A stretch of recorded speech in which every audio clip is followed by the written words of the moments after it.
The human connection, so important when it comes to hospice care. It's that touch that helps patients and families navigate through this journey. Lisa Rosenberg is the medical director of Southwest Medical Hospice and joins us now with more about it. Good morning. Good morning. Thank you so much for having me on as a guest. Well, we're glad to have you on because this is such an important topic, especially if we have loved ones getting older. Tell us about your team's approach in hospice care and that personalized touch. So thanks. That's a wonderful question, and I love to talk about this. Our team's approach with the hospice patients is really looking at what the patients and families' interests and needs are. So we start by working to manage any unmanaged symptoms, such as pain or nausea or shortness of breath, so that the patient and family can really get back to a set point of, okay, now what do I want to do with the time that I have? Now that I've decided not to go to doctors or hospitals anymore, the care is coming to me. What's important to me with the time that I have left with my family and my friends? The other thing that we try to do is work to get the patient and family comfortable with where they are in their journey.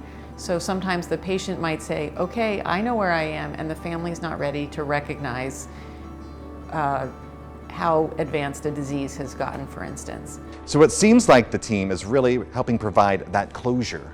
We actually help patients and families work towards closure and at the same time find activities that will bring them joy. We have patients that leave town for a few days under our care, and if they're gone for more than a day or two, we partner with the hospice in another city so that they have backup support in case anything should happen. We also help patients and families bring loved ones into town for whom that might be a challenge, especially with the pandemic or the cost associated with that.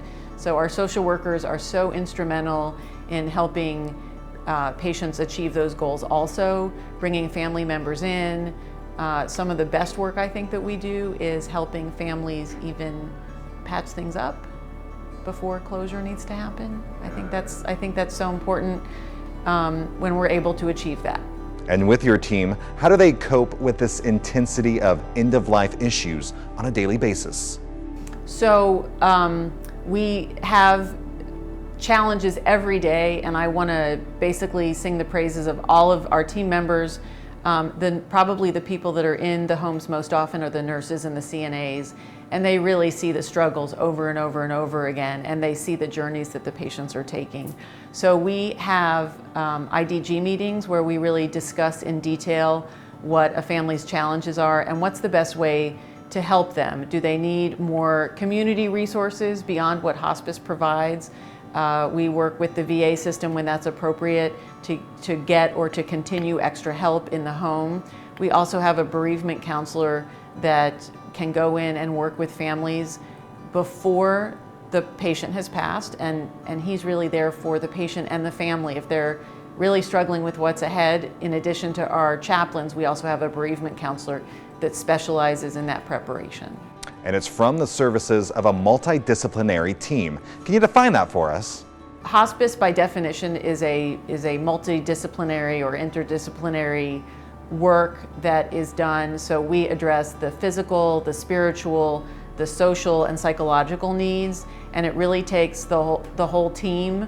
And we have nurses who are phenomenal at kind of letting the family express what they need to express at such a hard time and saying, great, so let's move on, let's let the doctor prescribe medications, and the nurses are going to be doing assessments to make sure that we're getting the results we need for you or your loved one, especially if it's someone who's unable to speak for themselves.